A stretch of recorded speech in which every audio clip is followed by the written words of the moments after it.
when you're dealing with the mind, it's so fragile, and it's in a place that no one else can hear, no one else can see. And they can see you in the physical you, and you can walk around good. You can walk around smelling good, looking good, stepping tall, all of that. And no one can have an idea that it is wreaking havoc all up in your head. So you have to hold on to the joy of the Lord.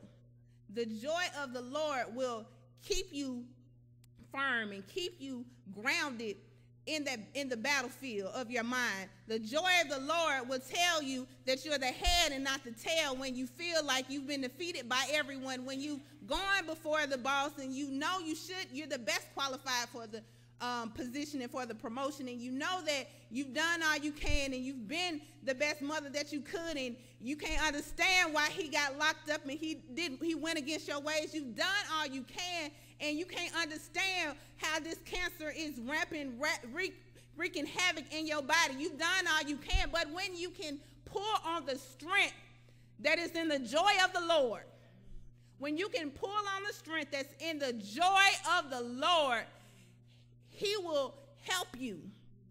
He will help you, but you have to ask. And see, sometimes we have that joy, and we start getting defeated, and we start allowing different things to enter our ear gates. We start being around people who who make the flesh feel good. But we have to understand the weapons of our warfare are not carnal. So you get around people who start talking stuff and talking about everybody else, and they make you feel good on the outside. But beloved, when you get home, you are going crazy and losing the war in your mind. We have to protect our battlefield. We have to protect our battlefield. And so even when you get down, and even when people are saying those things and they're discouraging you, and you want to feel like your feelings aren't hurt, but they really are.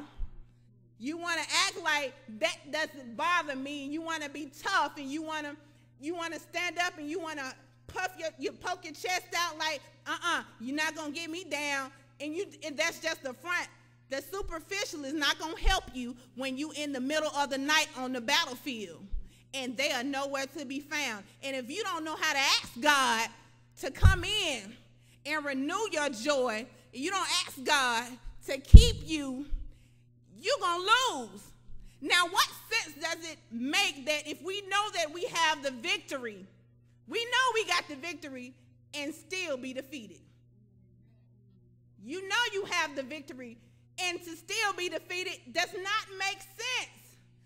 But see, when the enemy gets into that ear gate, that's why it needs to be protected. When the enemy gets into the ear gate, he'll say everything, and he'll be slick with it. He'll make it rhyme, and he'll make it sound good, and he'll make it feel good, and he'll have you all twisted up, making you think that you can't do nothing, making you forget that you are a victor and not a victim, make you forget whose child you are. He'll make you forget, almost make you forget about your own salvation. I told you your salvation will keep you.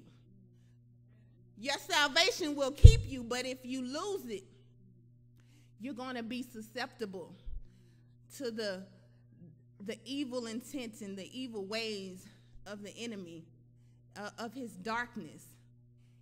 He doesn't want you to succeed. He doesn't want you to go forth. He doesn't want you to accept the victory that's already yours. And so he has to deter you from it. He has to keep you. He has to say those things. He has to say the things that you know aren't true. You're not any good. You don't look good. You're in the mirror. You're just going around and you're just hearing these things, and you can't understand, but you're trying to keep it together. You're sitting at your desk and you're wondering, why me? And you get all sad and you get distraught and you start feeling bad for yourself, and you forget that I serve a God. I serve a God who sits high and looks low. And so even though I feel like I'm down here, he still sees me.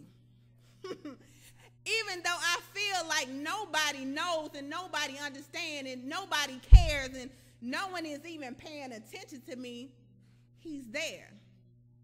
He's there to comfort me.